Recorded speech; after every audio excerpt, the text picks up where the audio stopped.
thình chunga và khô tê nụ pan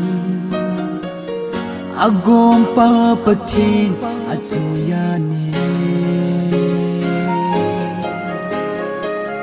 til sem zo se tu sim aseme tunya tu sim tha khat ki pandi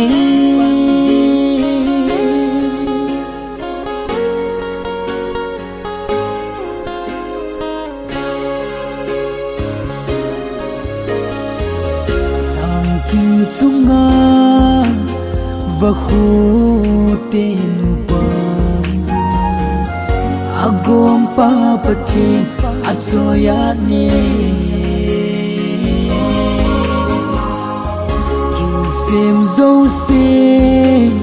tu sim aseme tunya tu sim tha khat ki pandi khang tuổi rằng ấy bằng kinh ai cho nên lần si tuy bằng nhìn nồng không yêu đến phần ide này khi tên ta xem đó phá bạc bạc thế nên tôi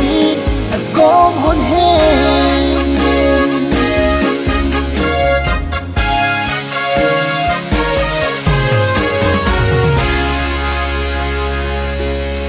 sung tu sim ao sa helam tu sim ngay zatam at pi sem di hui pi nungin suling zo lâu di khum lan sao nem dam no ya hang giang pha